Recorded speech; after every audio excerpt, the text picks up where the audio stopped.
A very good evening to you all, ladies and gentlemen.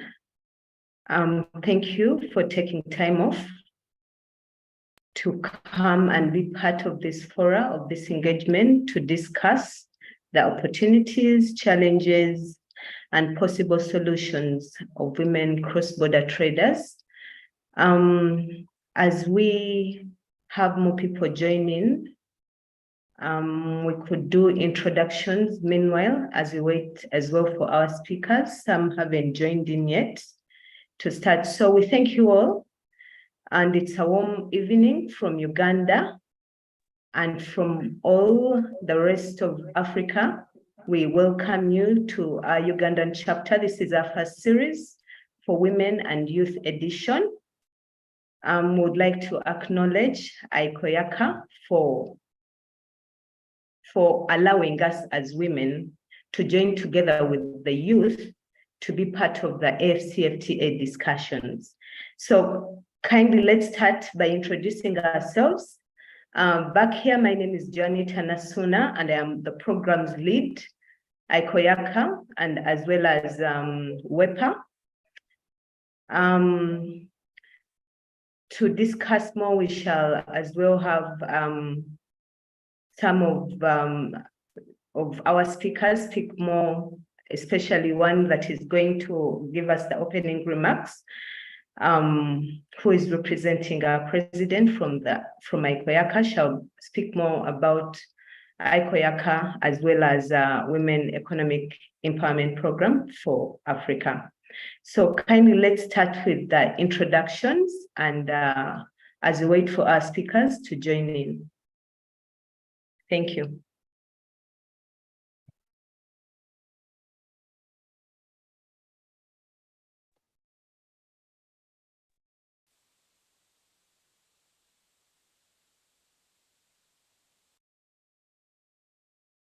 Maybe I'll call out, when I call out your name. Thank you so much, Juanita. Am I audible? Yes, yes. You can hear me? Yes, I can hear you. Oh, great. Good evening, champions. My name is Tembela Msibi from Eswatini, and I am part of the ICOYACA Secretariat. I would like to welcome you here today, this evening, on behalf of the chairperson, Mr. Emelet Ellen David. We would like to welcome you in the very first AfCFTA Youth Engage series of the year, and we hope that we'll have a fruitful discussion today. And of course, this is in view of the International Women's Day that we commemorated on the 8th of March. And so today is really mainly all about women and young people. And I'm glad that we have really amazing speakers who are very informed, and some are actually in the trade business. And yeah, I hope that we'll have a fruitful discussion. You can drop your comments in the comment section, and I hope that towards the end we'll be able to actually engage for Q&As. And yeah, overall, I would like to welcome you on the call. I hope we have very fruitful discussion. Thank you. Thank you, Tembela. Now we shall go on with introducing ourselves. I'll be calling upon the names, and kindly unmute yourselves and introduce yourselves so that we get to know who we are, what we do, why you're here, and your expectations for tonight. Thank you. So I'll call upon Musa Hassim.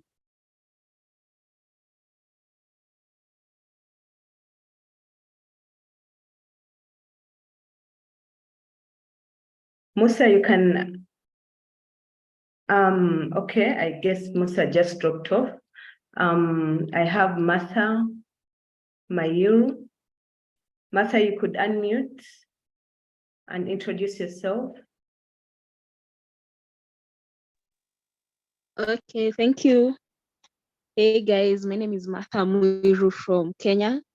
I attended a ULEAD Summit for the first time last year. And after all the conversations about the AfCFTA, I added an AfCFTA segment on my newsletter. I'm a writer. I freelance, but I also have a newsletter. So I guess I guess now I can call myself an AfCFTA champion, and that's why I'm here. Thank you. Thank you, Martha.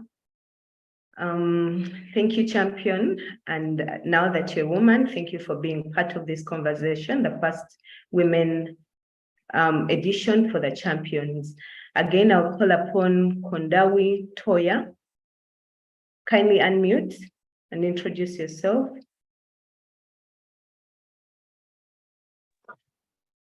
Oh, hi. How is everybody doing? I just came to moderate. I'm a founder and CEO of a startup, actually, that's targeting the youth and women specifically in Sub-Saharan Africa. It's called ICOYACA. So I just wanted to find out how the free trade agreement actually help.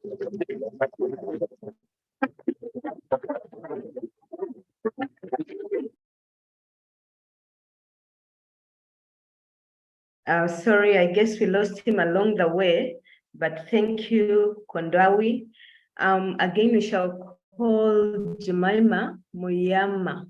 Kindly unmute and introduce yourself. Hello, my name is Jemima. I'm an advocate, but also a trade law expert. I and my friends are doing joint venture called eTrade Hub that is meant to support trading through the AfCFTA, market access for women and youth and any other traders generally. And I'm here generally to learn about the players in the market and what your needs might be and how we might assist in that area.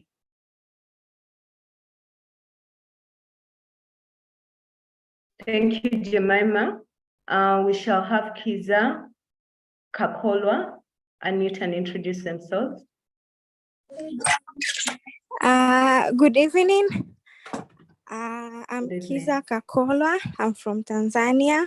I'm a researcher and I also hold a master's and PhD in governance and regional integration. And this session is really interesting because my dissertation was on assessing socioeconomic determinants of informal cross-border trade in East Africa community, evidence from Tanzanian border post. So I'm really excited to share my experience and also to learn on this session. Thank you. Wow, powerful champion. Good to have you here. I'll have Margaret kindly unmute and introduce yourself. Margaret Moyani. Hello, can you hear me? Yes, we can. Yes, my name is Margaret Monyani. I'm a senior researcher at the Institute for Security Studies in Pretoria. And of course, I'm interested in this seminar because in part of our themes this year is we are looking at the intersection between trade and mobility. And actually we wrote a policy brief on why African governments are hesitant to adopt the freedom of movement protocol as opposed to CFTA. So yeah, I'm glad to be here and to learn more from you guys. Thank you. Thank you, champion. I'll have Babi unmute and introduce herself.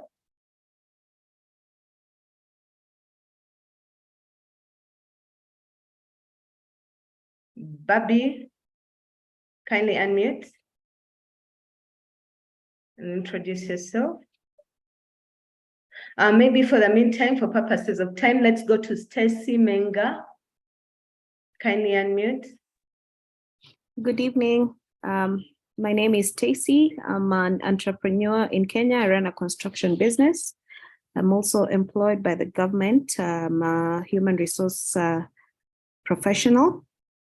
And this is my first session ever. Well, I've been following a lot on social media, but I'm looking forward to the engagements on just learning what AfCFTA have planned, you know, to ensure that women are included in some of these, trade talks and policies and all that. So yeah, I look forward to the formal engagements today. Thank you. Thank you. Very powerful. Can we have Esther Spio introduce themselves, please? Hello, everyone. My name is Esther Imanela Spio. I'm from Ghana. I'm a civil servant with Ghana's Ministry of Finance. And my interests are in intra-African trade and then regional integration, how we can encourage youth participation in that. So I'm actually here to learn that women face in intra-African trade. Thank you. Oh, thank you so much, Esther. Nice to have you, Pat. Can we have Lillian unmute? Lillian Namuyanja. Hi, how are you? It's Nanyunja. Sorry. I hope you can hear me loud and clear. I'm called Lillian Nanyunja from Uganda. I currently work with a company called National Housing and Construction Company. It's a real estate company. We construct and sell houses. I'm happy to be part of this forum, knowing that this is going to be opened up for the whole of Africa, so I can get very many people from different parts of Africa. And then I also import wines and spirits from Europe and then from South Africa and sometimes. So for this, I'm really happy because it opens up, it makes it easier for me to import and also to incorporate different products. So I'm happy to be part of this forum. Thank you. Thank you so much, Lillian. Can we have Precious Alafa introduce, kindly introduce yourself? Good afternoon. Can you hear me? Yes, we can. Okay, good afternoon. My name is Precious Alafe from Nigeria. I think I'm the only Nigerian here. I'm a business lawyer in Nigeria. I run a consulting firm that's into general business development and advisory. I'm really I'm interested in this conversation because to help women know how to take advantage of this African trade agreement and better position themselves to be able to maximize it as much as possible. Thank you for holding this talk. It's amazing. Thank you for being part two. Can I have Moses Njorege introduce themselves? Kindly unmute. We could go to Nohalala Mazibuko. Kindly unmute. Oh, Moses is there. Okay. Oh, yes, sorry for the hitch. My name is Moses Njoroge from Kenya.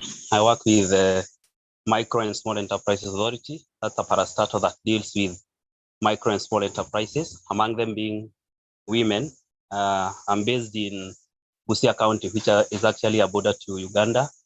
And one of the questions that we get is how women can take advantage of the Africa Continental Free Trade Area. And therefore, I felt it was to join this meeting so that we can be able to discuss and see what is the hindrance to women participating in this Africa free market. And probably. Thank you very much for being here. Thank you.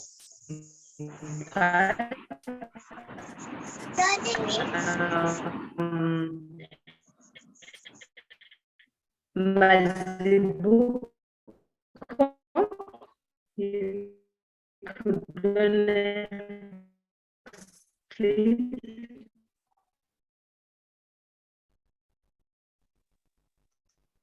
Good evening, ladies and gentlemen.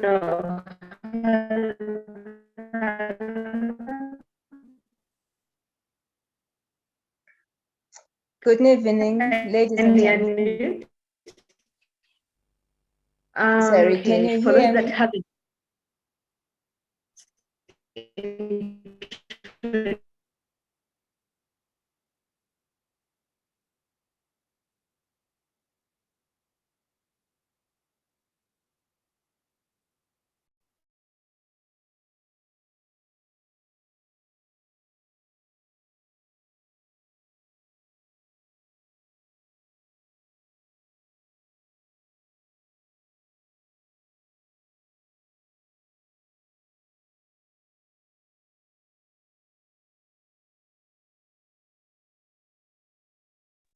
All right, we are now 15 minutes in, and I guess we shall stop there with the introductions. We can go ahead as we do the comments or contributions or questions. We shall introduce ourselves before we start.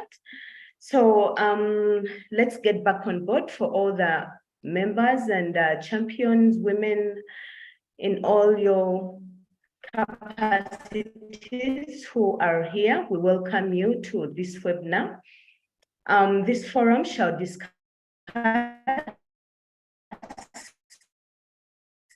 the state of play of the AfCFTA, breaking down. We shall briefly have a summary of what entails within the agreement and how it addresses the women and youth in trade to ensure that they participate competitively in the African continental free trade area. But also, just to remind us that this market is going to be 90% private sector led. But as well, we should know that the participators in these markets, the main ones we are focused on, that will be able to penetrate this market are the women and youth who have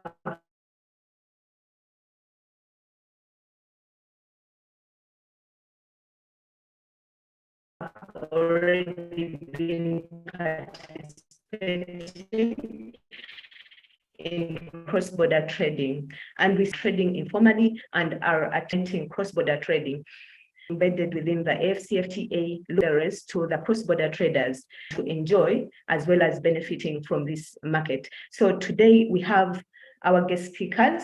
We have Mr. John Walugembe. Mr. John Walugembe is the ICOYACA champion, but he's also the Managing Director of Federation for Small and Business Enterprises, Uganda, and he shall be taking us through the state of play of on the AfCFTA, but as well he shall be breaking it down, simplifying it in a way that as well as the people from the borders can be able to understand what it means, what the African Continental Free Trade Area means, and how they can participate gainfully in this market. So I would like to welcome our guest speaker for today, Mr. John Walugembe. Kindly unmute and introduce yourself and take on the discussion. Thank you. Thank you, Juanita. And thank you for everyone who has been able to join today's session. It is not my intention to make this session boring, so I'll make my presentation fairly brief.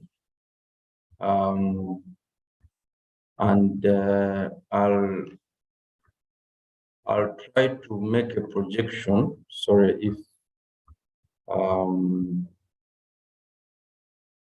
if you will allow me. So I'll start by let me project 1 minute. John, can you enable me to project, please?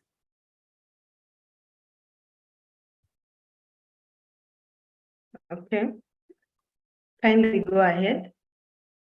Okay, thank you.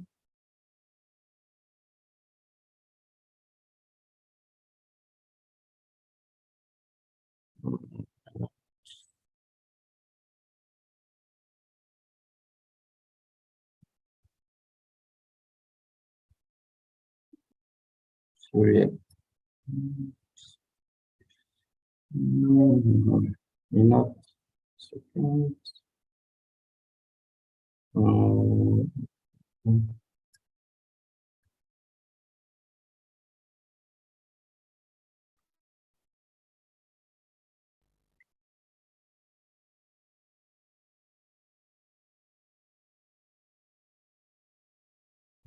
I'm failing to project, but I'll just send it to you and then you'll help me project if that's okay.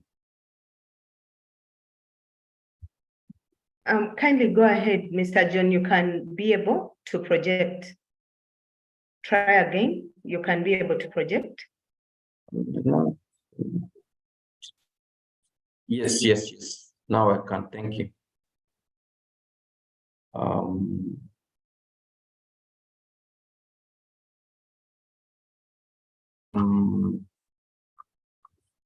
Sorry, I'm going to use, I'll use the template that we used, that the Federation uses for our AfCFTA trainings. And, but I'll keep it simple. I won't complicate it at all. And I'll start by giving an introduction about intra-African trade. So the challenge with Africa is that our trade is dominated by commodities and natural resources as key exports.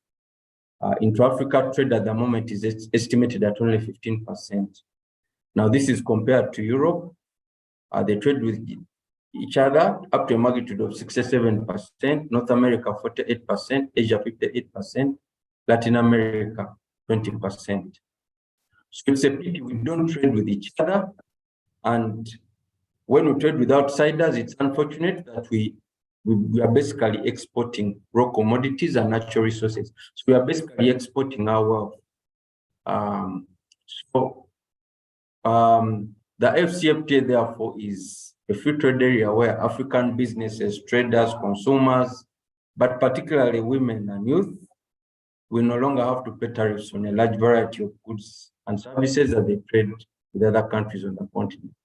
So through the AfCFTA, we want to liberalize Africa wants to ensure that there's increased intra-Africa trade and Africans are more able to trade with each other, because what I didn't mention is that when Africans trade more with themselves, they tend to trade more in processed products. So if we increase our trade, if we increase trade amongst ourselves, we are likely to find that we are dealing less in raw materials, but we are adding value to those raw materials.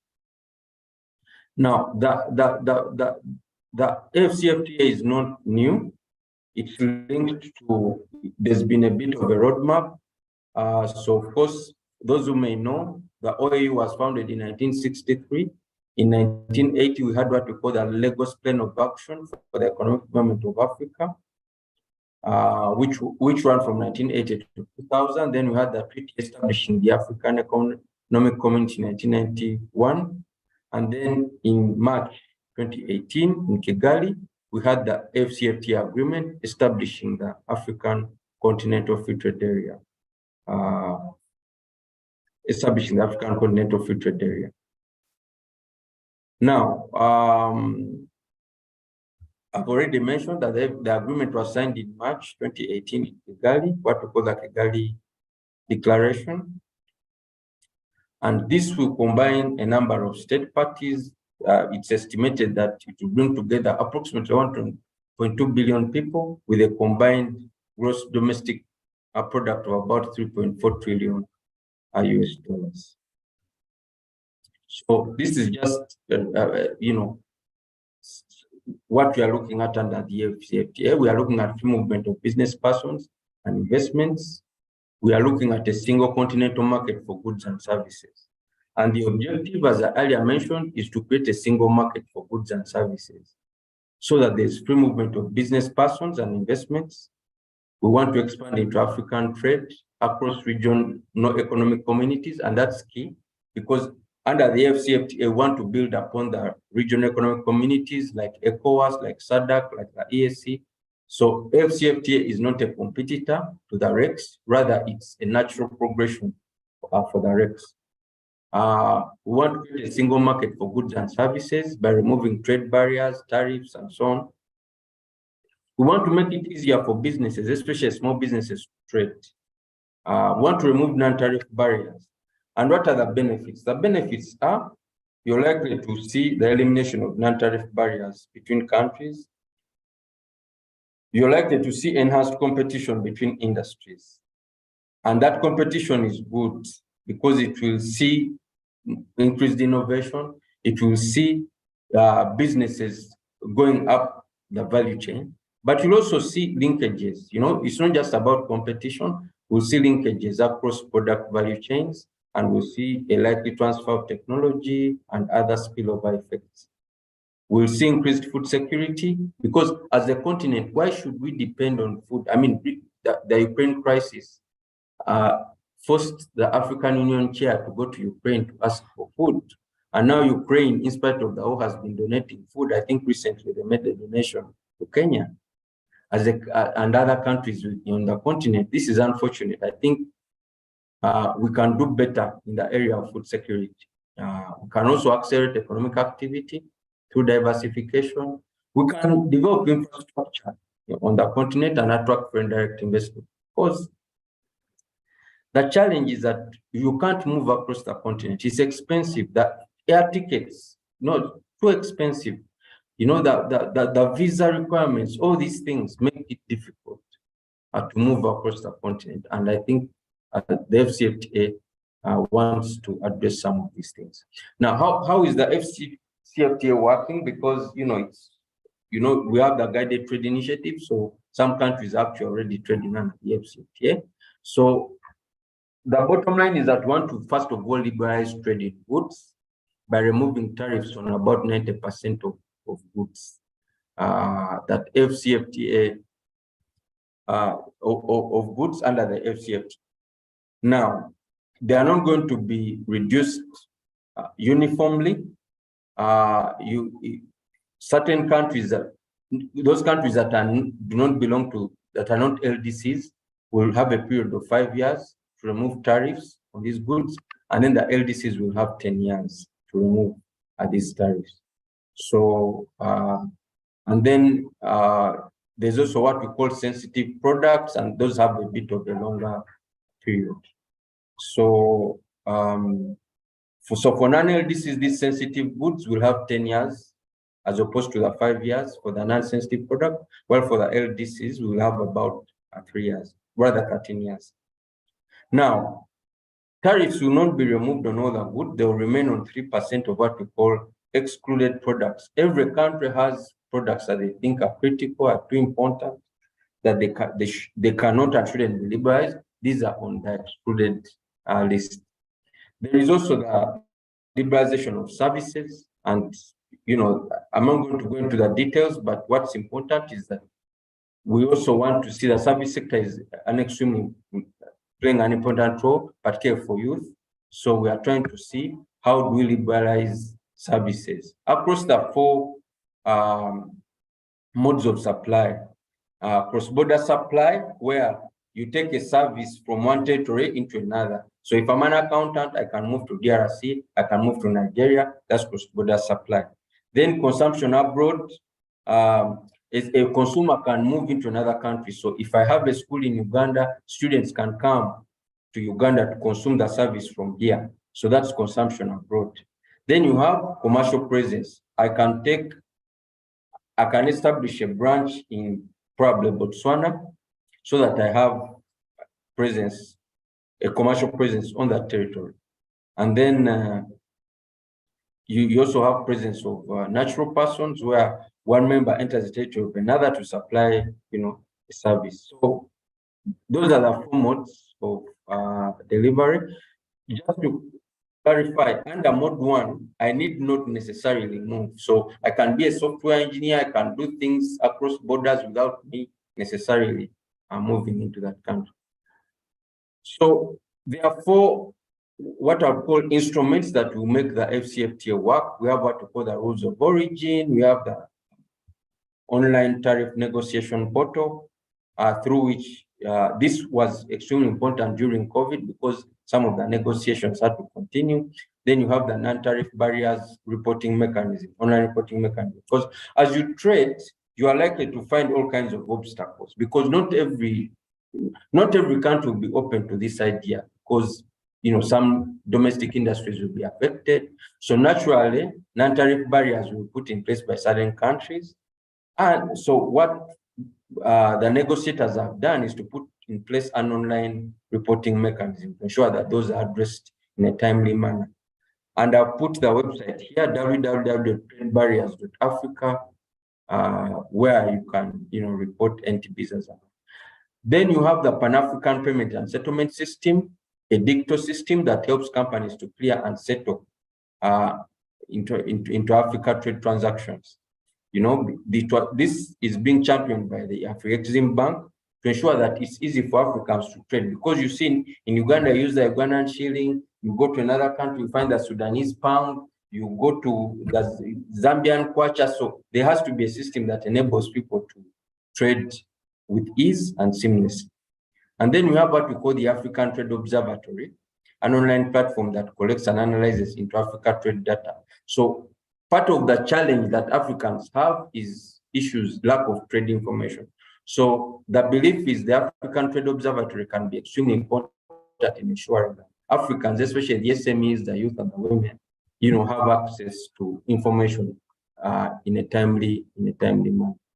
Now, I'm not going to, I would like to talk about, because this webinar is pretty much looking at issues around women. And I want to say that the SMEs, women and youth are specifically mentioned in the agreement. Article 3E says that the AfCFTA seeks to promote and attain sustainable and inclusive socio-economic development, gender equality, and structural transformation of the state parties. Article 27 2D of the Protocol on Trade and Services states that state parties are mandated to improve the export capacities of both formal and informal service suppliers, with particular attention to micro, small, and medium-sized enterprises, women, and youth service suppliers. Now, why do we think this is important? Focusing on women and youth is important because 80% of all businesses in Africa are categorized as small and medium, rather micro, small, and medium. The informal sector in Africa accounts for 85% of all economic activity on the continent. So if you're talking about intra-African trade, it means you have to focus on small businesses, and these micro, small, and medium-sized businesses are majorly owned by women and youth. Because we don't want these kinds of traditional agreements that have benefited large corporations and multinationals. No, we believe that the AfCFTA should benefit the women, the youth, and other marginalized groups that are the backbone of African, economies. And women account for nearly 90% of the labor force in the informal sector. So it's extremely important, therefore, that SMEs, women, and youth are prioritized. Now, I'd like to mention because we can talk about the AfCFTA, and I'll talk about when I reach the conclusion, I'll talk about what is the latest, what's happening with the negotiations, what's happening with this.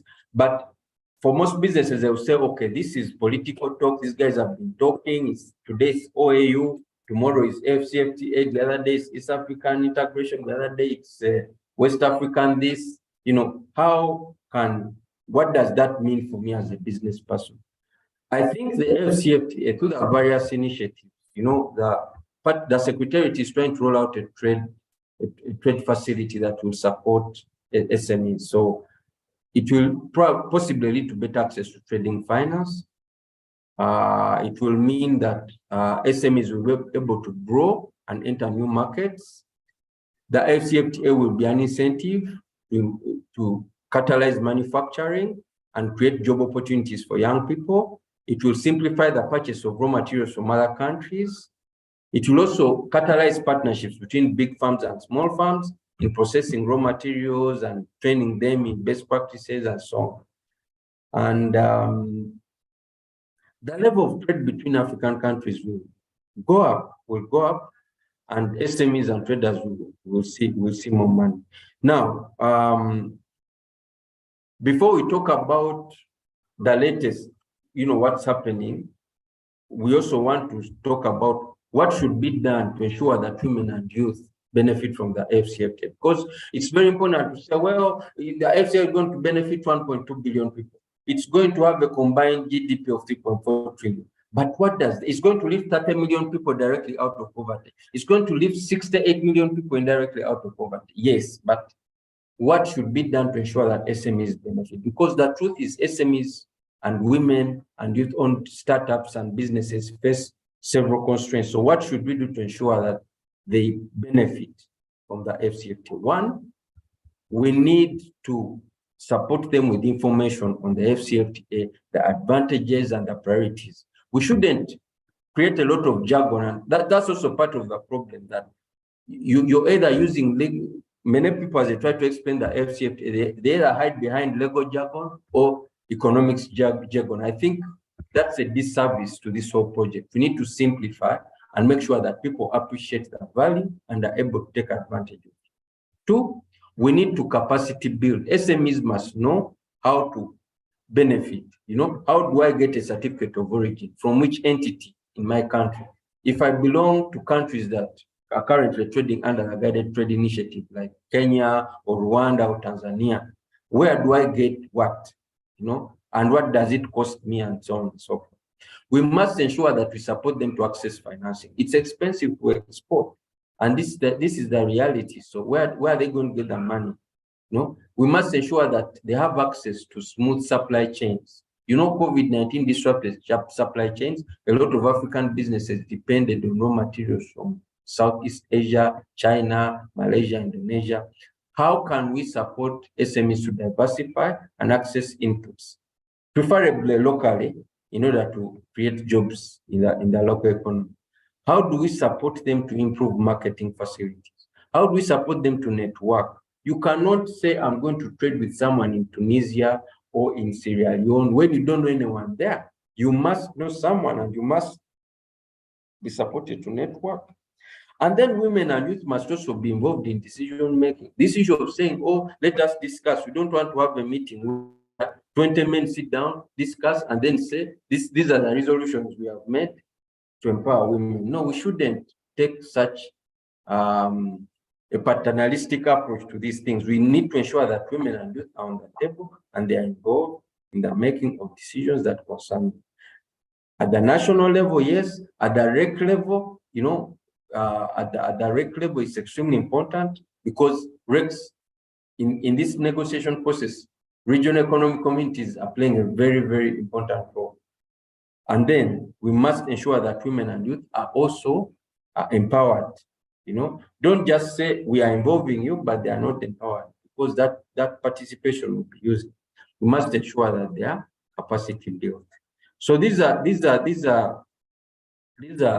what I can say. I've put here, you know, for those, I don't want to go into the rules of origin, and so on. I want to avoid complexity, but I just want to say that one of the important things that SMEs must appreciate is this idea of the rules of origin, because it is a passport. Like you, if you're going to another country, you need a passport to show who you are, where you're from, what's your age, and so on and so forth. The rules of origin are very important, because they certify or they confirm that these goods are eligible to circulate duty-free within a free trade area. So without you getting yourself a certificate of origin from a source country, means you are not going to benefit from the AfCFTA.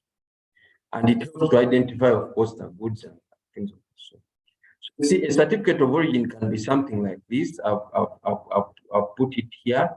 You know, it shows the competent authority, it shows the exporter, the consignee, it shows the exporter declares, there's a designated authority has to stamp. You know, this can be sometimes in certain countries, they can be the export authorities. In certain other countries, they can be the chambers of commerce. In certain other countries, they can be the revenue authorities. So it varies per country. I think in Uganda, it's the revenue authority or something. So, you know, so there are all kinds of documents that you want to familiarize yourself with and to appreciate where and how you can get access. You can get access to this. I don't want to go into, as a business, how should you prepare? Because that's also important. I thought today's was really giving a context of what the AfCFTA is and so on. Now, as I close, because I don't want to speak for very long, I would like to indicate that there've been some, I want to indicate that there've been some developments. Of course, negotiations are continuing because the AfCFTA is not a one-off. It's something that has to be negotiated, and there are very many state parties. So it's a process of compromise, and the countries bring their views, they bring them at the regional level, like the RECs talk to each other. So the number of things that have been, some interesting things that have been launched that I want to mention. Firstly, the AfCFTA Secretariat has been talking to a number of banks to establish what we call the trade finance facility that will support young people, SMEs, and women to trade through financing, because we believe that that's extremely important. I think so far they've mobilized about $1 billion US in collaboration with AfCFTA Bank, that will support that. Now, they're also launching what they call the African Trade Gateway. That will be a big platform that will provide market and due diligence information about counterpart businesses and about counterpart, destinations and origin. So if I want, for instance, to export to Ghana, I can go to this African Trade Gateway, and I'll understand that for this good, these are the rules of origin, these are the customs procedures, and so on and so forth. So that's something that has been launched and should interest all of us. I also talked about the Pan-African payments and settlement system that will ease trade, that will ease payments, so that you don't experience a lot of currency losses when you're trading with other partners across the board. The Secretariat, of course, there's also been work going on towards negotiations to develop a specific protocol on women and youth in trade. So those consultations, have been going on across the different countries. At least consultations with different stakeholders have taken place in over 26 countries of the 44 state parties. I know that Siatini has been active in Uganda in those consultations with the Ministry of Trade. So the same has been happening in other countries to inform, the negotiations on that protocol. And that goes to show you the importance that is attached to the importance that is attached to women and youth and their role and the important role that they are expected to play in the AfCFTA. And then finally, you might need to interest yourself in the guided trade initiative through which a few countries, it's more like a pilot to see how does this work and what are the key lessons, what are the teething problems, and so on. So some countries have been identified and they are representative of the different regions on the continent to be able to trade under this initiative. So far, 8 state parties have been prioritized, namely Cameroon, Egypt, Ghana, Kenya, Mauritius, Rwanda, Tanzania, and Tunisia. They've also gone ahead to identify the priority products that they think can be traded: ceramic tiles, batteries, tea, coffee, processed meat products, corn, starch, sugar, pasta, glucose, dried fruits, sisal fiber, among others. Yeah, so that's in a nutshell. That's it. I don't want to.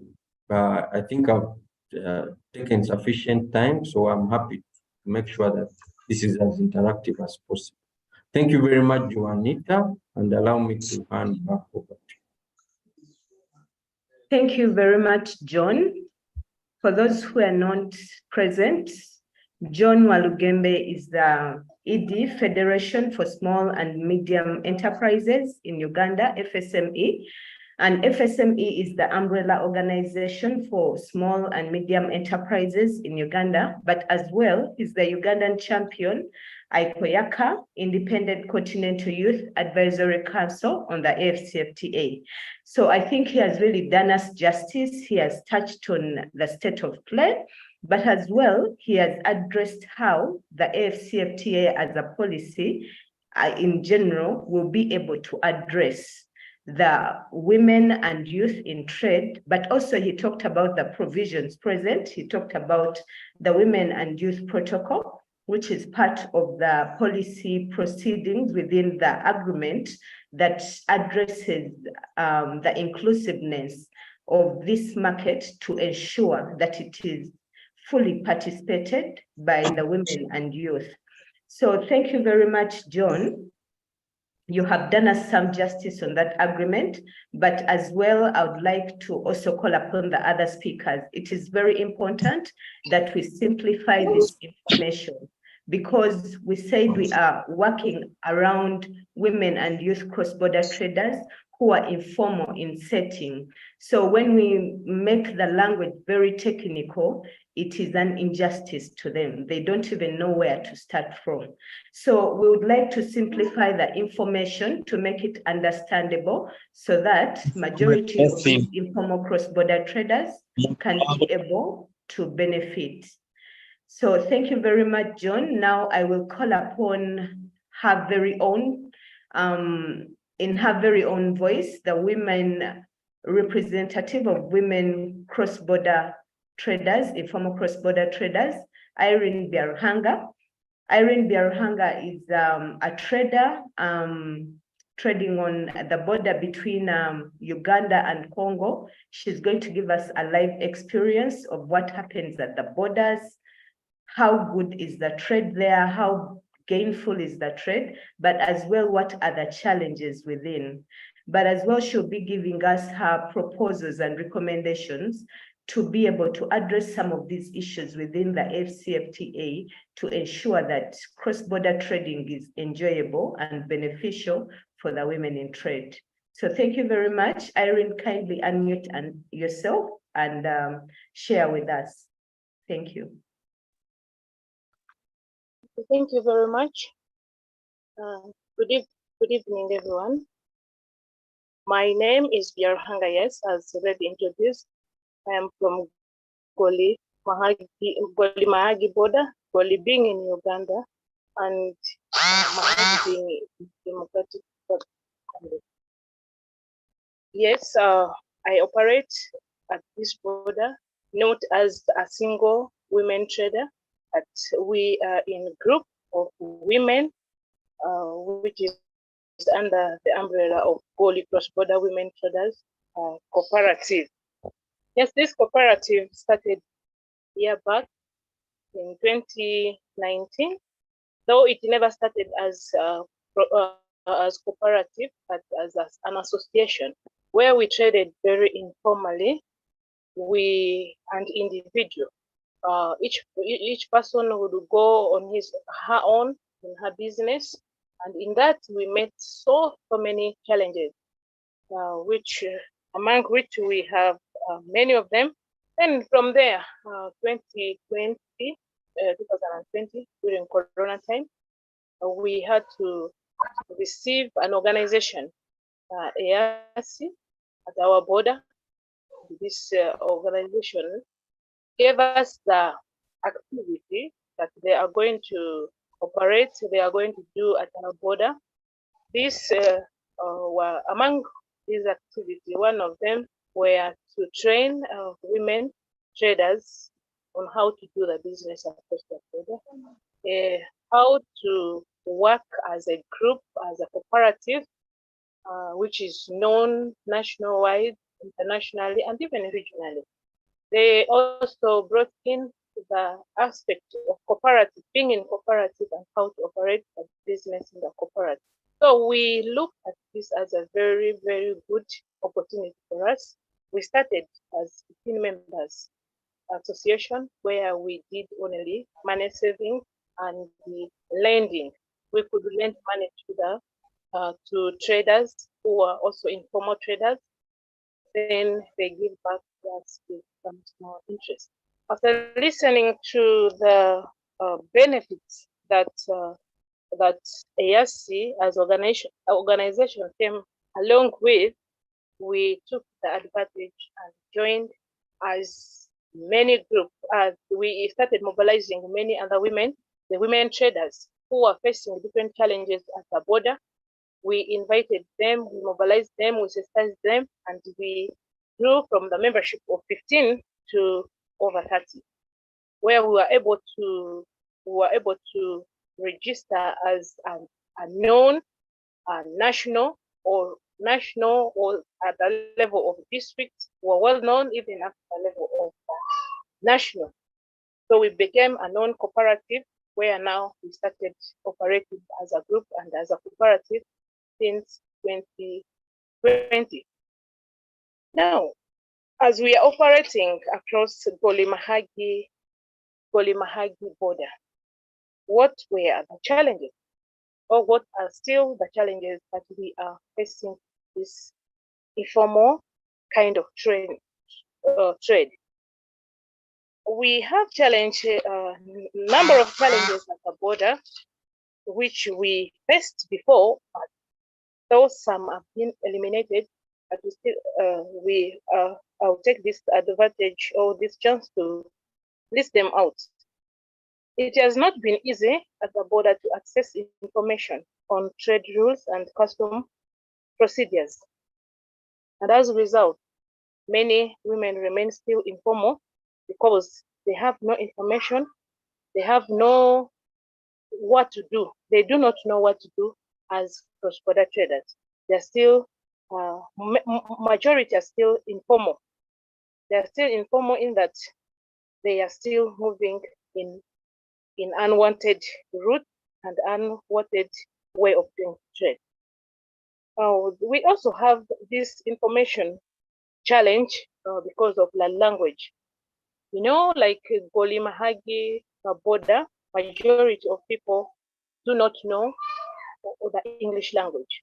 And you find the challenge which is at the border is that the border officials in those different agencies are people who are learned, are people who are educated, are people who speak on English or their mother language. Here is a challenge to the women who are not educated. Though they are being preached, they are being given the procedures, they are being trained with different procedures to follow, custom procedures, trade rules to follow, but they still find it as a challenge to them because they have to go behind. They have that fear of reaching the border officials, speak to them that I need this or I want this. It is becoming a challenge. That remains a challenge to them. And also we have gender inequality at the border.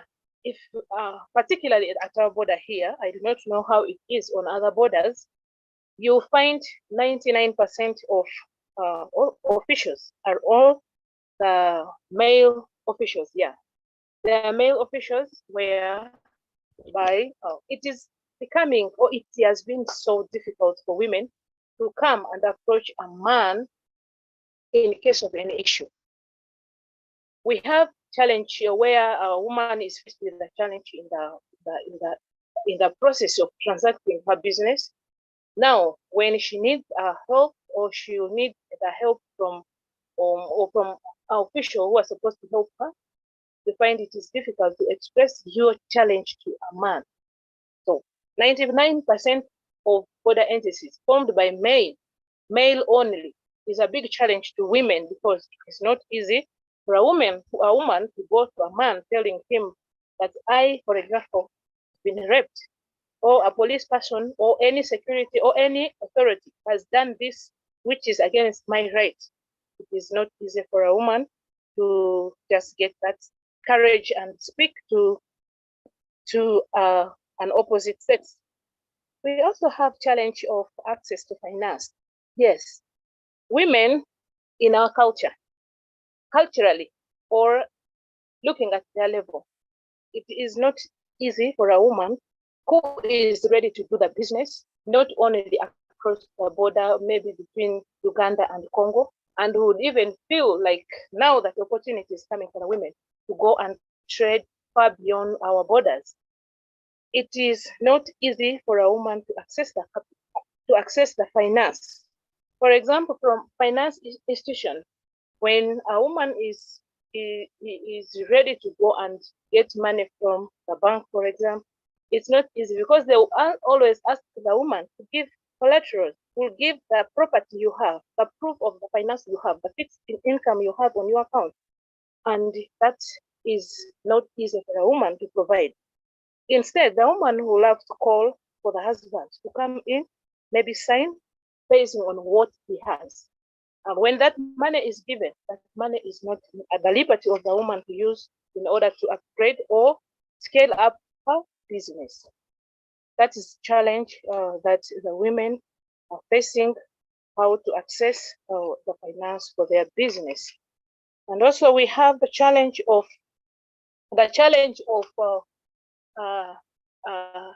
the policy, trade policies that are not uniform. Here we are in Uganda, we have different policy with what is Congo. When we are to follow our rule, our policy here in Uganda, then that is different from Congo. For example, when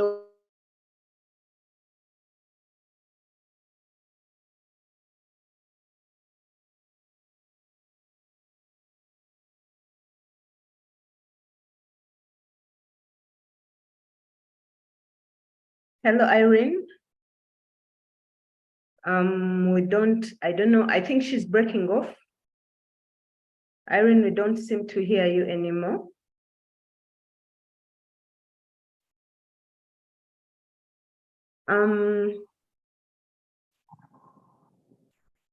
Hello, Irene. I guess we have lost her, but amid us is the ED, Mr. John Bosco from the ESC. We'll recognize your presence and would like you to kindly unmute and say hello to all of us.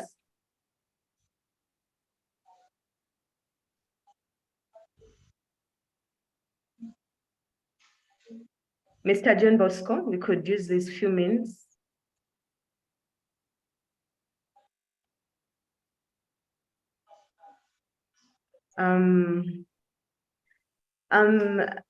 Yeah, I've been reading in the chat and majority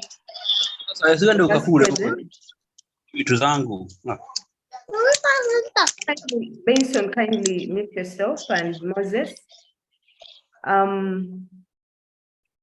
We have one of our speakers present, Miss Nahulaha from Eswati. Would like you to go on with your presentation. She's having a few network challenges because of the weather conditions in Eswati, so she could go ahead and have her presentation before our next speaker. We welcome you. Kindly unmute yourself and go ahead. Good evening, ladies and gentlemen. I'm Nanhlanhla Mazilo from the Kingdom of Eswatini. Am I audible? Yes, you are. Sorry about the pronunciation of the kingdom. Sorry about that, but you're welcome. Not a problem, thank you. I'm a founder of Simply Organic Farms. I produce mainly vegetables and red broilers, both with indigenous chickens. But mainly I produce onions and beetroot. I've been nominated in 2021 as one of the Women Farmer of the Year, 4th position. And I'm honored to be here today. And I hope that I'd really learn a lot, as I've already started just taking some very important points from our previous speakers. And we are very grateful of the AfCFTA, ICOYACA, ULID, and the organizations that support this kind of engagements, because this is where we get to network with each other, know each other, so that we can be able to engage and trade together and just make Africa better.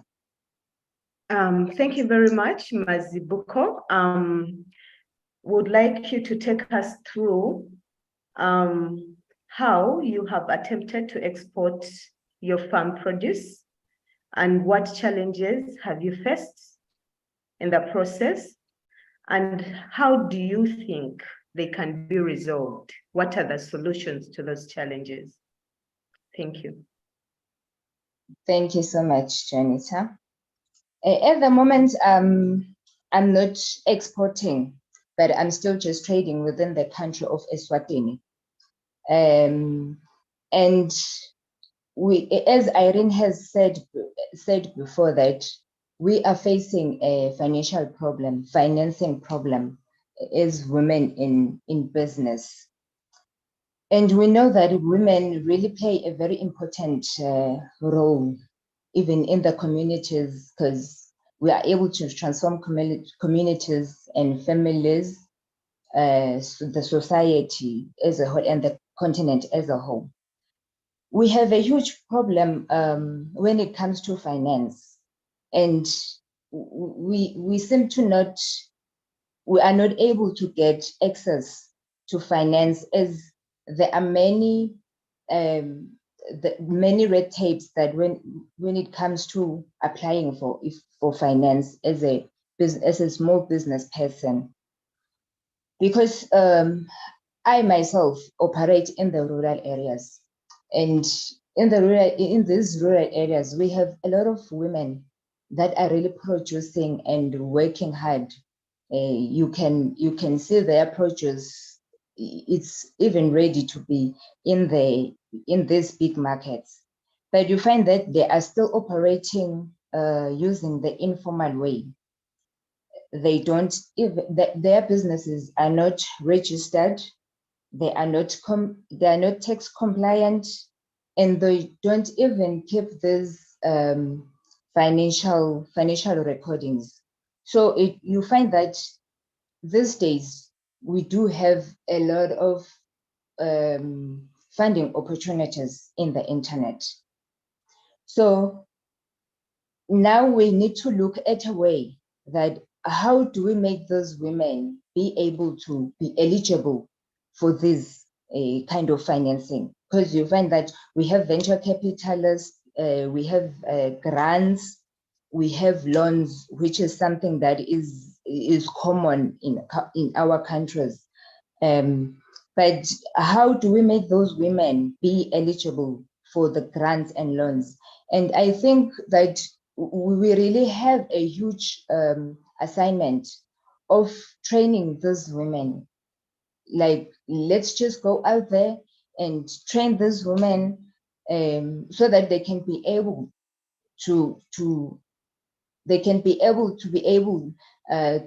get into this financing criteria.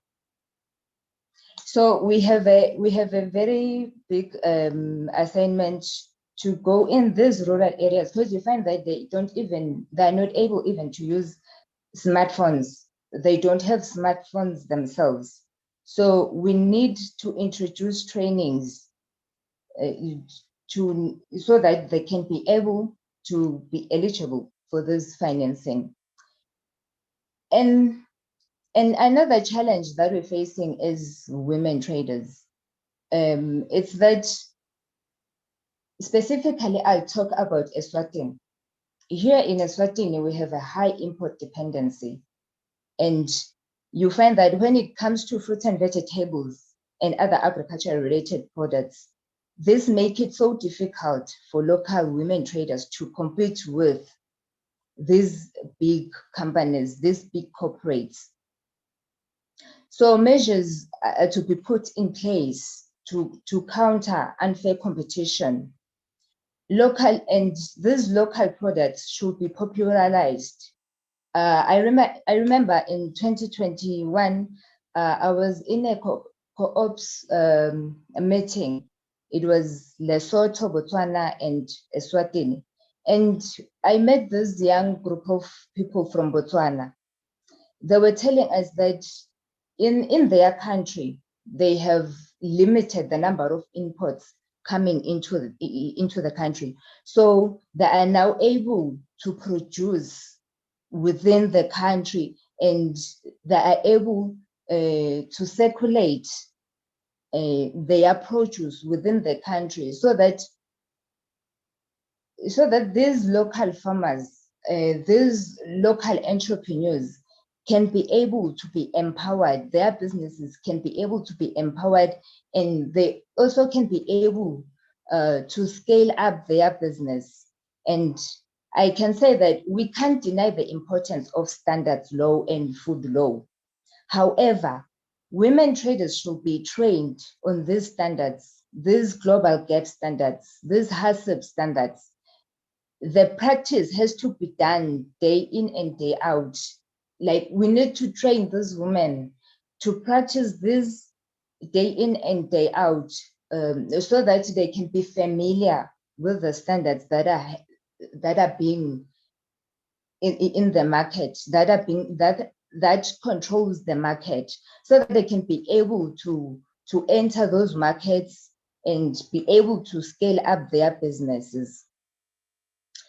Because this really put a strain on enabling emerging women traders, as the quality and the safety standards implemented by the markets are slightly more demanding and strict towards developing young women traders who are limited by human resources and financial resources. Because if this person can't access loan, can't access grant, can't have access to venture capital, you will find that they will end up hiring unskilled labor. You will find that they're not able to buy equipment for their businesses, so that they can be able to produce high quality products that are demanded by the market. So I feel like these trainings are really needed to capacitate these young women and youth, so that they can be able to even compete to compete in the global market. We really have this training and development gap that needs to be addressed. And I'm happy that under the AfCFTA, it's important we find leads to equal trade opportunities, and that will encourage and help women entrepreneurs to leave the informal sector and be able to scale up their businesses and be able to circulate their goods and services within Africa, as it should be facilitated.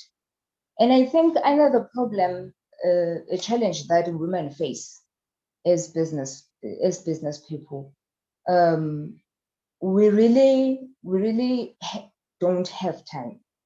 It's unlikely that you find a woman saying, "I've got all the time in my hands." Time, it's a very scarce resource that women have, because you find that women traders are caregivers, are people who needs to take care of their families. We find that at times we have extended families, so it's so demanding, and at the same time we run these businesses, and you find that at times we get into business as women traders.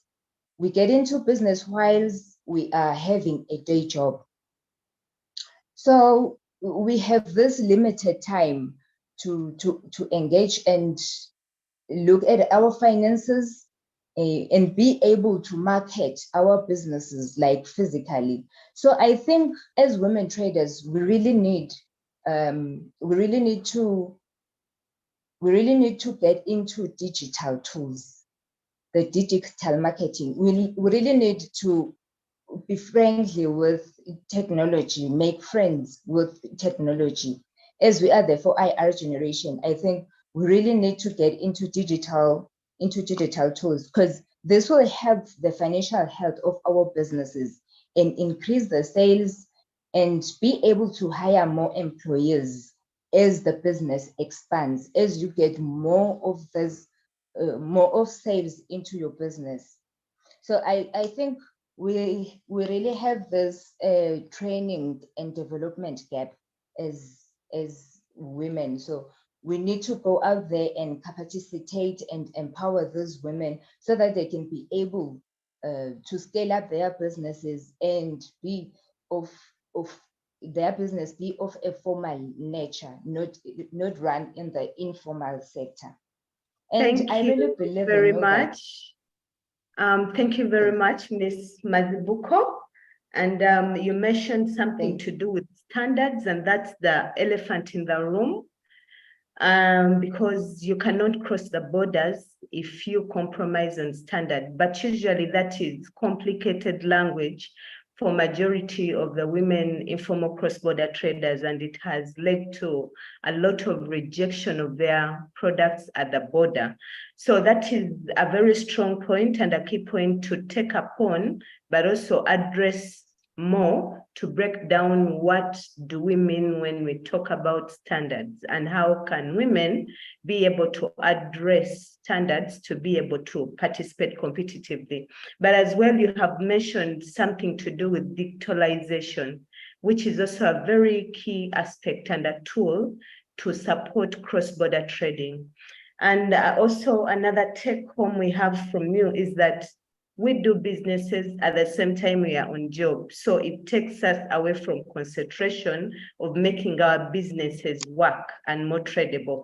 So thank you very much, Ms. Mazibuko. That was a very insightful conversation for us here.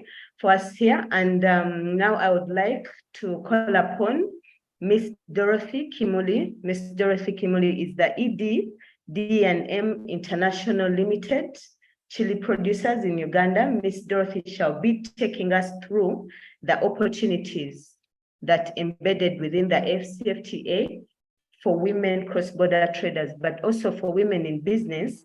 How can they position themselves to be able to benefit from the AfCFTA? So Ms. Dorothy Kimuli, we welcome you. Kindly unmute yourself and introduce yourself and take us through. Before Joanita. Oh, we welcome you, Mr. Sorry.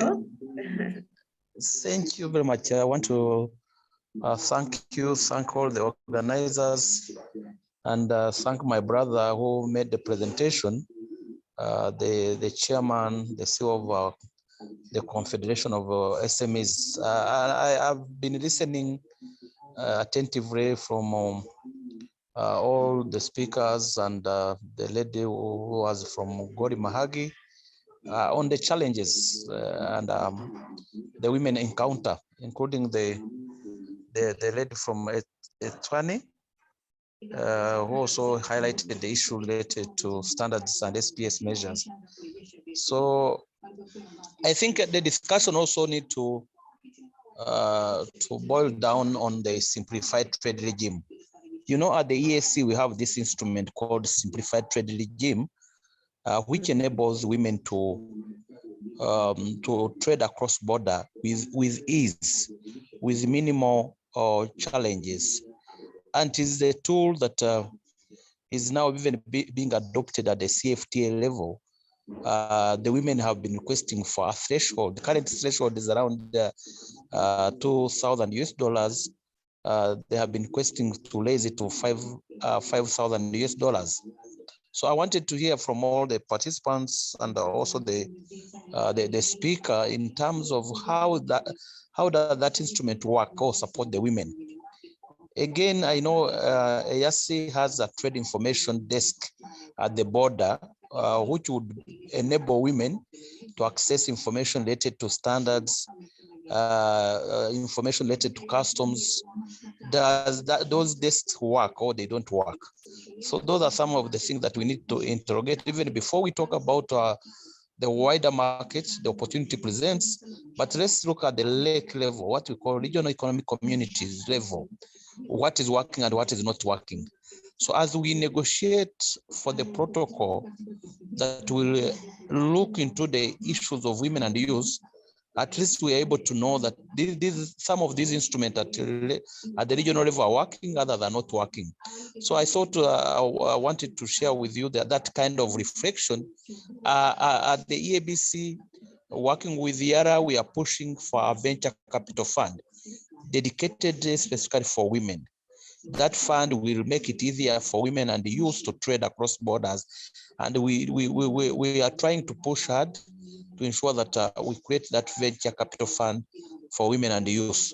But also we need to enhance a trade information desk at all the borders to be able to provide regular and updated information around our regional markets, but also reporting some of the NTBs around the border that were highlighted by Jane or Janet. So I think that those are some of the things that we need to reflect on as we talk about the CFTA. Thank you, Joanita, for that opportunity. Thank you, John.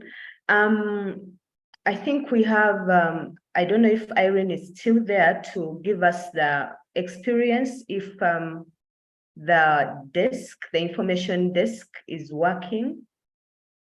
Probably we have some champions here who are from the borders, who could as well give us a feel of that experience if the information desks are actually benefiting them, or if they are using them if they're even using them. Is there anyone who could maybe answer that one question so that we can go to Dorothy?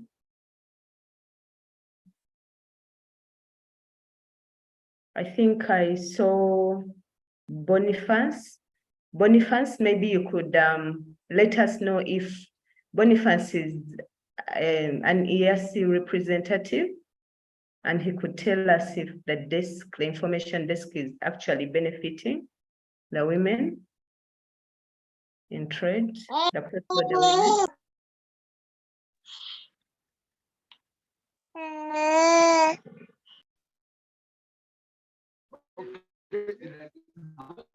Good evening, John, and everyone. My network is breaking. I don't know whether you can hear me. Yes, we can. Yes, at the Godimagi border, we still have a challenge. It's only the Yasi Resource Center, which is providing trade-related information to the traders, not even just women. Because currently our OSBP yet to be commissioned. The one-stop border post has been constructed with funding from Government of Canada through Trademark East Africa. So the locations, we still don't have the women desk, but I just plays that role in providing the information to traders, not even just women, but also other male traders. So we believe that when the OSBP is commissioned, we will be able still to officially have the desk. At Maigi, we also lobbying for the same thing. At Maigi, we only have an officer who acts like the Uganda Chapter, who's supposed to give information as per the trade-related information. So I don't know whether my network was breaking. I didn't get the question very well. I don't know whether I responded very well. Oh, so Boniface, I think you have said that the one-stop border post is still under construction, and following that, EAC shall be able to have the information desk for the women cross-border traders, and also for cross-border traders in general. I hope I got you clearly. Yes. Okay, thank you very much. I would like now to invite Miss Dorothy Kimuli to share her experience. Thank you. Thank you, Joan. And I greet you all. Once again, Dorothy Chimol is my name. I am the Managing Director of B&M Group International Limited, and I am happy to be here with you to share about the opportunities and the positioning of the women in business. And I am going to share a slide here. Can you all see? Can you all see me? See it? Yes, we can. You can, eh? Yes. It's quite visible. So I'm sharing the opportunities and the positioning of women in business in regard to the African Continental Free Trade Area. And I will get straight to the point. And first, we must acknowledge that this agreement, or the AfT, as literature puts it, is the largest free trade area in the world. And that means that that market there presents a significant opportunity for the women in business. And first and foremost, the opportunity that it presents is for business growth through market expansion and the increase in the revenue of the woman in business. If all women tap into this opportunity, you will find that our businesses will grow. Most women operate within their countries, and that is a very small market at times to bring businesses to significant levels of growth. But if we all explore these opportunities, our businesses will grow because of the increase in the market and as well the incomes that will be coming to our businesses. And the second opportunity that this presents is that it has a very high potential to eliminate waste. You find that agriculture predominantly is an agricultural economy. So we deal in agriculture, and along the value chain, we have the farmer, then we have the people who do the processing, and then you have it finally on the market. But oftentimes, the woman in business normally gets from the farm that can satisfy the market. And if most people are trading locally, and yet the farms are producing, most of them encounter wastages, especially towards the period of harvest, when not many of their produce can be bought. But if the woman in business is taken to the wider markets, you find that most of what the farmers will produce will be taken by the woman in business, but also at the same time, this woman who is a farmer, once sensitized, is able to export their products to other markets. So in a way, when it comes down to the grassroots, to the farmer, there's going to be significant elimination of wastes, which most of the entities today are trying to achieve. And as well, the broader business exchange programs. You find that these days there are so many exchange programs. However, the moment this market is opened and it has been significantly addressed, there are so many advantages that will come with it. And one of the advantages is that there'll be exchange programs between nations, between regions. I am not saying that this has not been there, but with one common goal, you find that it might be strengthened to increase knowledge, to increase skill, and to improve the value chains along the production line. Why? Because each time you venture into other territories, each time you have an experience into what other people are doing and how they are doing their things, it always inspires you to want to be better and to want to do better. So this exposure here was applied by the woman in business and all partnering entities. You find that we shall grow in knowledge, it will increase and improve our value chains along the production line, and value addition will be enhanced for fair competition. So those are some of the opportunities that I listed for this at this point in time. Then the issue is how will women position themselves to make sure that they tap into this wider market. And one of the things that a woman in business has to do is market research. The market has been opened. What next? You know, when new things come to light, there is that excitement of it.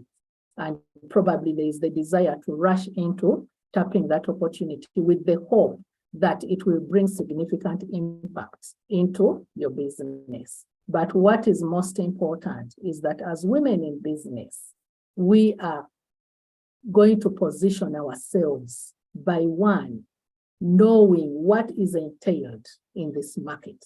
As I had put, market research is key to positioning and identification of where a product's market lies. I'll give an example. Some years back, about 3, I had an opportunity to go to Egypt.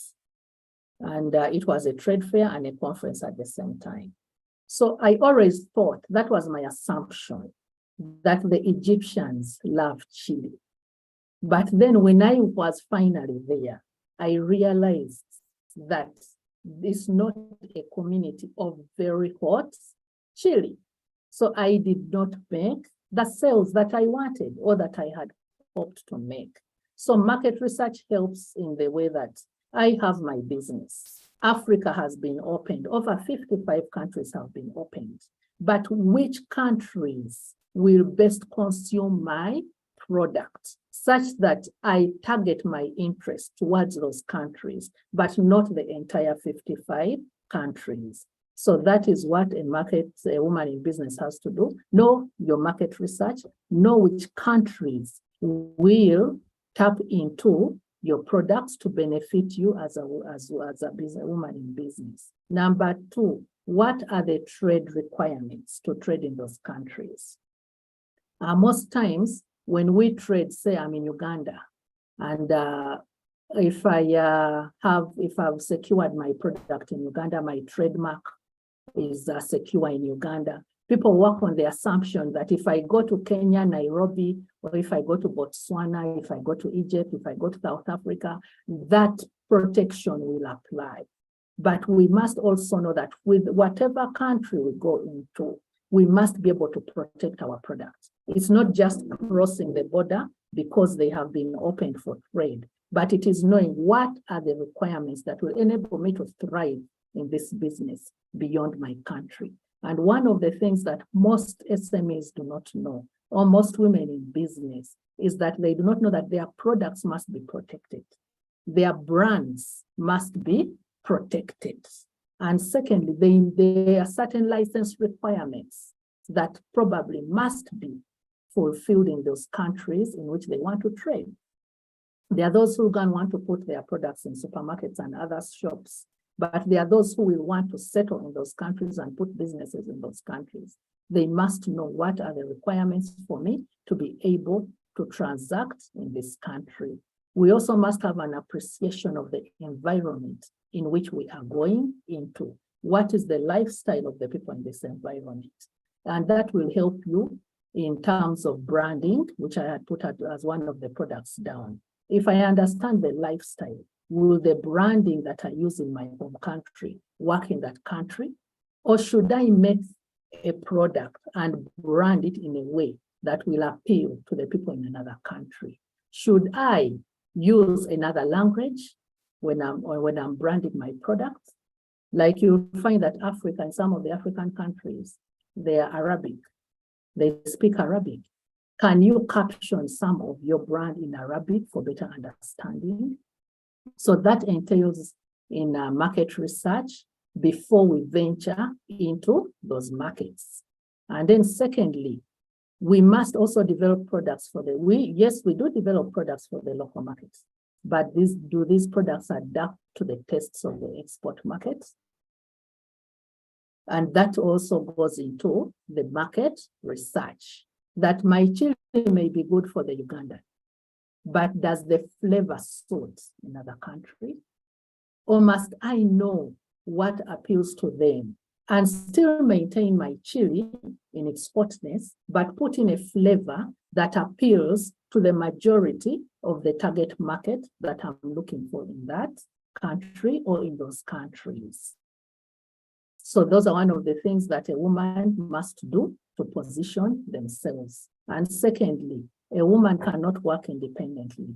They must work in association with other entities. And that brings me to the third point, that women support associations must ensure to establish solid linkages between the home and export countries. You find that the doors will be opened, but the efforts for all the partner institutions may not be felt to arouse that impact in terms of exporting to other countries. And this one, I say it out of example. I told you how I went to Egypt. And unfortunately, the experience that Ugandans had is that there were no government officials to represent us, to speak for us. When it came to the time of the conference, we were all in the conference, all countries had representatives, all representatives of countries were bringing other participants to the stalls of their countries. You get it? Encouraging the entrepreneurs or the business persons to speak for their products. But when it came to the Ugandan team, it's like we were orphans. You know, you send your child somewhere, but the parent leaves you to fend for yourself, yet you're still a minor.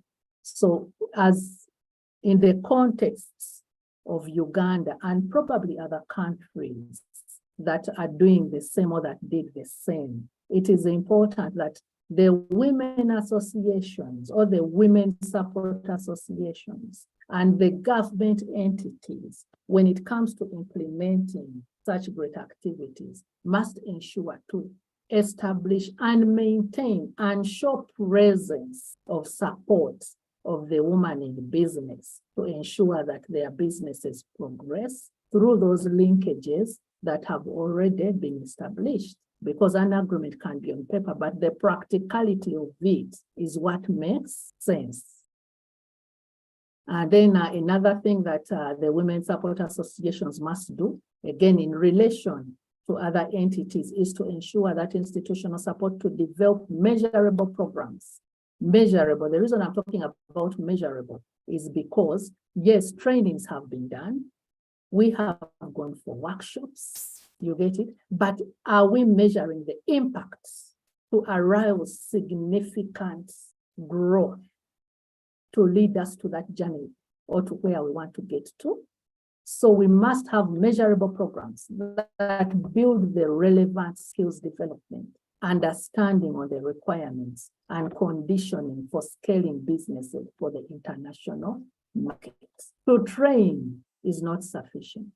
To speak, you know, we have sat in trainings for weeks. We have been told about the need to go international. But, you know, when you finish a training and there is no progress or follow up to that particular training, then it becomes difficult to measure the impact. So there must be something measurable.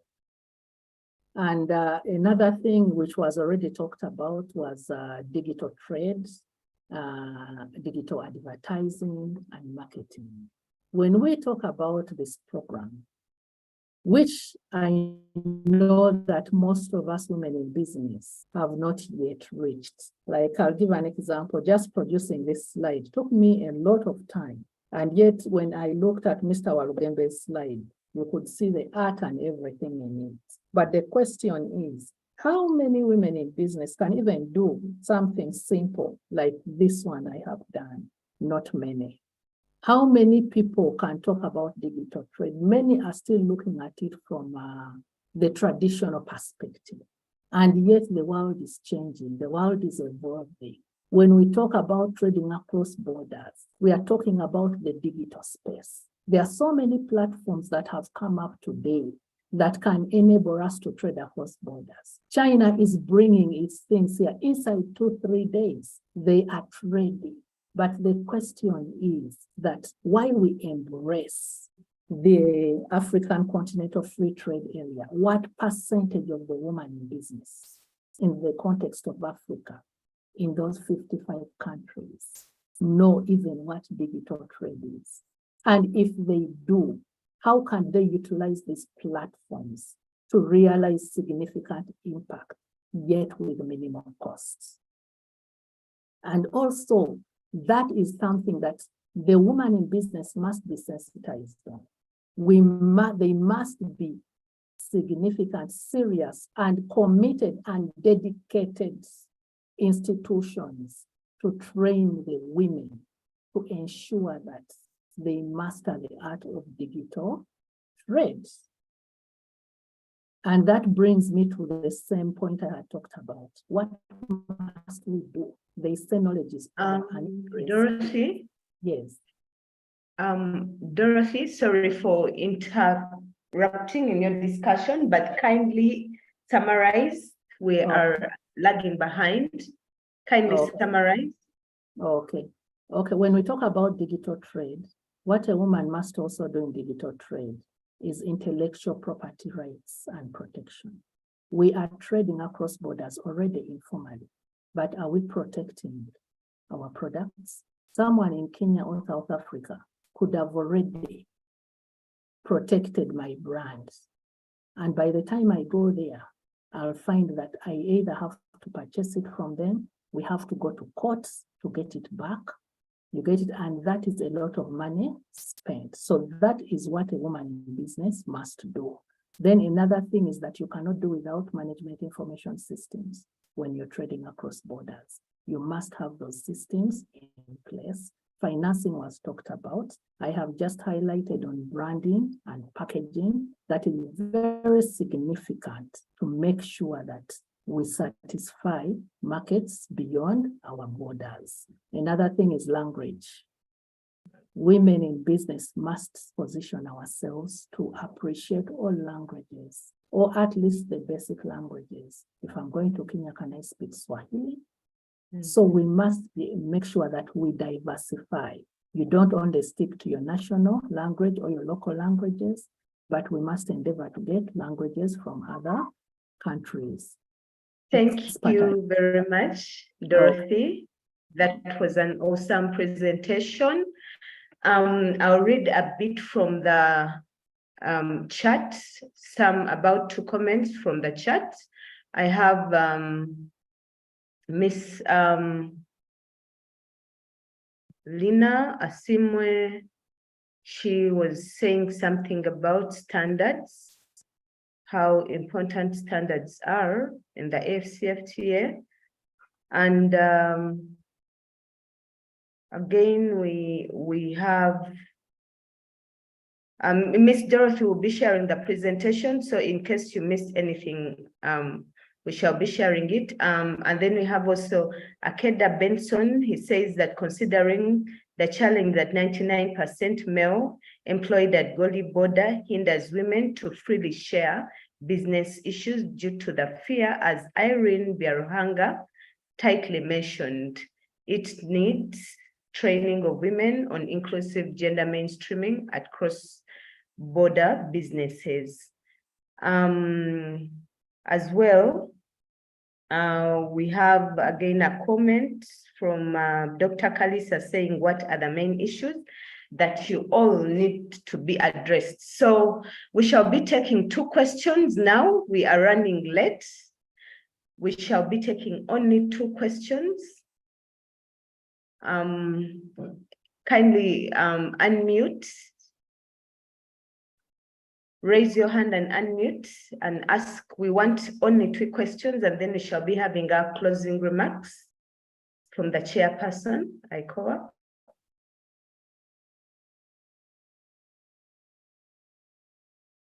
Any question? Yes, good evening. Good evening. By Farmer from Sierra Leone. Pardon? I'm by Farmer from Sierra Leone. Okay. Kindly go ahead. Yes, I think I sent the message in the chat box, but it was not read. But let me just repeat what I said from the chat box. Yeah.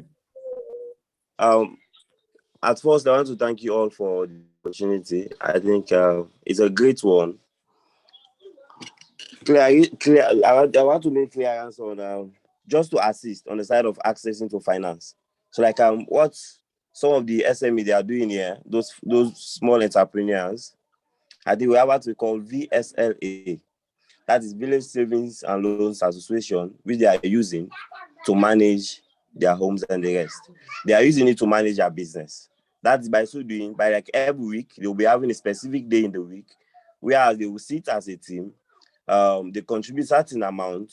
Whenever they have a threshold, whenever they reach that threshold, they'll start to give out loan to customers with less tax, which is somehow encouraging for them.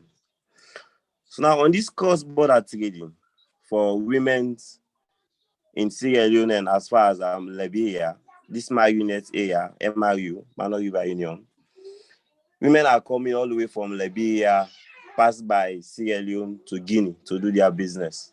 But all this that you guys are explaining here is not accessible or not implemented in this place. So how can you guys help so that us again in this part of the world will benefit, or in this part of Africa will benefit? Thank you, Bai Farama. Any other question? One more question, please.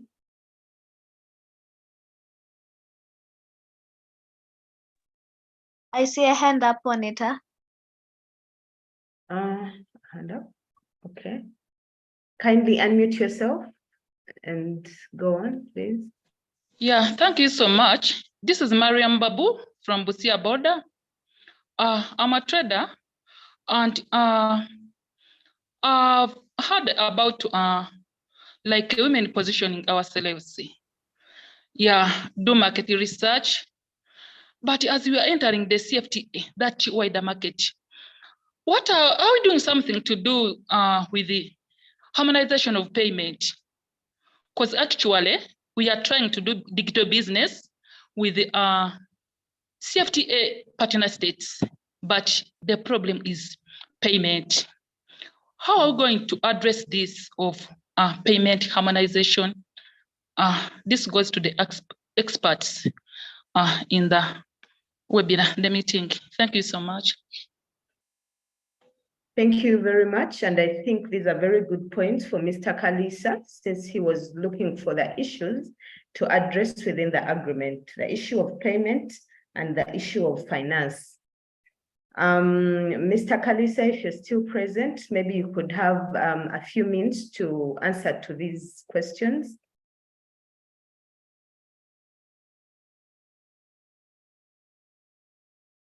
Mr. John Bosco Kalisa, is he still on?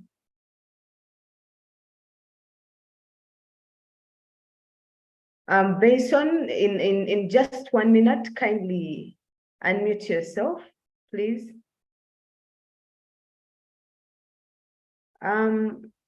Benson, did you?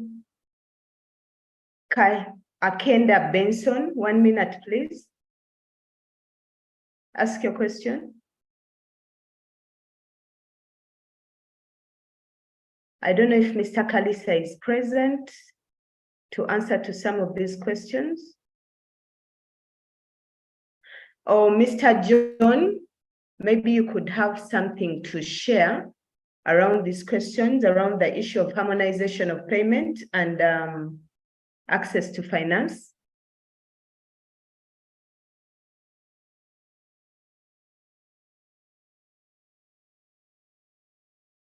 Mr. John Walugembe.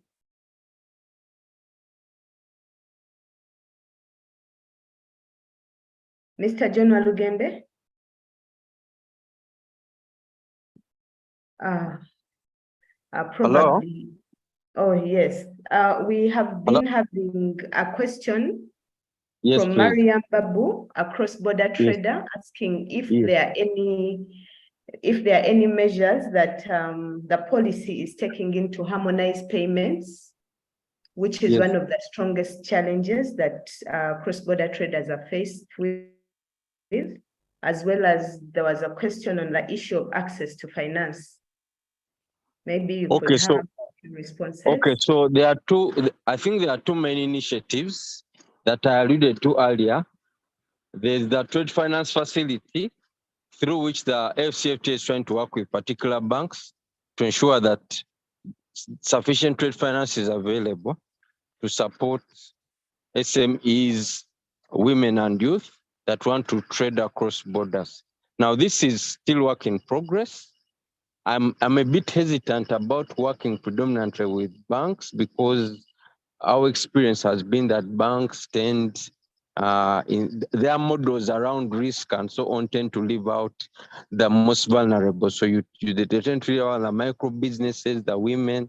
So I think if you want to target this group, you're better off working through VSLs. I had one of the participants talk about village savings and lending associations, working through a bit of innovative digital financing, and probably working through microfinance institutions and other tier 4 financial institutions. So that is but at the moment, the Trade Finance Facility intends to start by working with commercial banks. Now, the second is the Pan-African payment system that I mentioned will ease cross-border payments because I think there's a recognition that there's a lot of difficulty. If you have to exchange money all the time, if you have to change, into this currency, that currency, the little money that you have gets lost through exchange rate losses. So the Pan-African payment system, when fully operational, would enable you to make a payment, probably through mobile money or whatever, to a person from whom you are buying without necessarily having to experience these kinds of losses. But all these things are work in progress, but they are being handled, and in due time, they should be operationalized. But on the issue of financing, I think financing is important, but the issues around capacity, the issues around quality, the issues around networking, the issues around market intelligence are also important. So I think, whereas I recognize that financing is a very big constraint, I think those other issues are equally important. If the cost of transport, if that my air ticket to West Africa is more expensive than my air ticket to Dubai or to Europe or whatever, then you see why it becomes very difficult for businesses to trade within Africa. Thank you very much. Thank you very much. Mr. John Malugembe, for responding to those questions. I think he has given us a very good insight of both questions that have been raised. I would then like to invite our chairperson, ICOA, Mr. Alan Emnot, to share with us the closing remarks. Thank you very much. Thank you, Joanita and the team for the great work. Of course, our panelists, I would like to thank all of you for making it to today's engagement. Mr. John, who is a big proponent a big supporter for the council, Mrs. Dorothy, Mrs. Irene, my sister from Eswatini, and of course, you, Joanita, for moderating the session today. As the council, of course, we are very intentional when it comes. This year is the year for the AfCFTA of the African Union. And our focus as the Youth Council is to ensure we give ready-to-trade information as much to our youth in trade. And those who have been listening into today's engagement, you may realize that the focus of the presentation of the speakers is mainly to equip you with knowledge ready to go to the market. And I kept on reading through the charts, and the feedback from the participants was really amazing. Most of them seem to be very interested to now take their businesses to cross-border. Ideally, the AfCFTA is here to make that easy for you. And also, as the council, we are here to also make it easy for you to have this information. My brother from Sierra Leone, I understand you. I think it's the biggest issue that we are facing right now. The information sharing needs to be speeded up. The dissemination needs to be increased. That is, of course, a bigger mandate to the council to ensure that we reach every part of the continent with the AfCFTA information, especially now that every member state has actually signed, but of course now 45 have ratified. So you may see already there's a force within the African Union member states to make the AfCFTA happen. So our goal as the council is to ensure we bring these webinars and many other more different engagements, and that is tailored to ensure that we benefit. our African, that the AfCFTA benefits our African youth.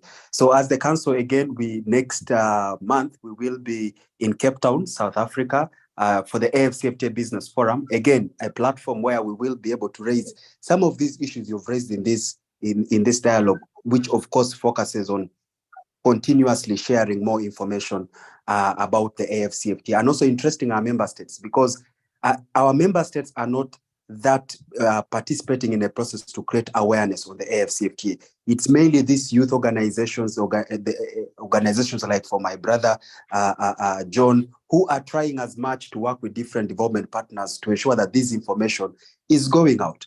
So the idea that when we go to South Africa is to see that we press the button on interesting our member states to support the dissemination of this information. And most importantly, localizing this information in the languages our people understand. If it's Yoruba, we do it in Yoruba. If it's Swahili, whichever language our people understand, that is what our focus is for 2023. So thank you so much, all of us who have joined the call. And also, I would want to thank our vice chairperson here, that is Thembela, for pushing through and ensuring that this engagement happens. And of course, you, Joanita, for making it happen. And to our participants, we've been sharing the link in the group. You could join our WhatsApp chat, and the website, the ICOYACA website, is also up. So very soon, I think the communication team will be able to share the website. You will always access and get some of this information. And these presentations here that have been shared today, you will go to the website, and those who want to download them can always download them. The presentation from John and also from the other participants will all be posted in this website, where you will always be able to download. The team will be able to share this or the links on the social media handles of the council.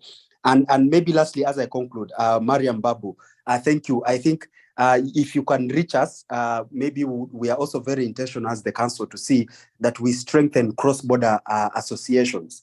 So ideally, we need to see that we engage this issue that our colleagues were raising in the chat, that the cross-border are only manned by men. We want to create advocacy around that to ensure that also our women take part in the administration of the border. So that is some of the advocacy efforts. If not directly within the government, we create a task force within our own associations in the cross-border that ideally work with the officials in the border. So if you could just check on the link, and when you join the network, you could always reach out to admins, and the admins will be able to engage with you. Yes. But allow me end here and thank all of you for joining, and happy Women's Day. This ideally is commemorating the Women's Day. We are ending the Women's Month very soon. So allow me say to all our women here today and the presenters who joined us today, allow me say happy Women's Day to you. Thank you for sharing amazing thoughts with us, and always be available whenever we call upon you. And maybe lastly, as I finally conclude, the council is launching some initiatives with the AfCFTA Secretariat that we shall be able to communicate very soon. There are also projects coming up with the United Nations Economic Commission for Africa, that is UNECA. We are finalizing the processes of also the negotiations on the Protocol of Women and Youth in Trade. We want to ensure that this protocol is responsive. The draft is already ready. For those who may not know, the Protocol on Women and Youth in Trade draft is already ready. It's going to be heard very soon by the Council of Ministers. And after that, we will come back again to call upon us to just mobilize us to look through the draft and share some of the propositions you want our member states to actually adopt in the protocol. So those are some of the works which are going to be able to do with different development partners, and just continue following our social medias and also in our ICOYACA network. We should be able to communicate most of this information to you. With those many remarks, allow me to say thank you so much to all of us who joined in, and happy Women's Day. It's still a Women's Month, and allow me wish all the ladies here happy Women's Day. Thank you so much, and back to you, Joanita. Oh, thank you so much, Chairperson Alan. Those were very, I think he has given you an elaborate program that we have as ICOYACA, but also as a women empowerment program for Africa. So let's ensure that we follow up on the programs. Kindly join the WhatsApp link. Kindly follow us on LinkedIn, Twitter, but also the website is soon to be up. Look at the programs. We have monthly webinars to share and disseminate this information. And on that note, have a good evening. Thank you for being part. Shalom and good night and happy Women's Month. Bye-bye.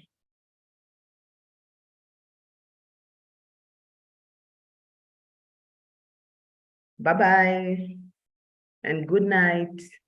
Okay, bye-bye. Thank you. Bye-bye. Bye. Bye-bye. Good night. Bye-bye.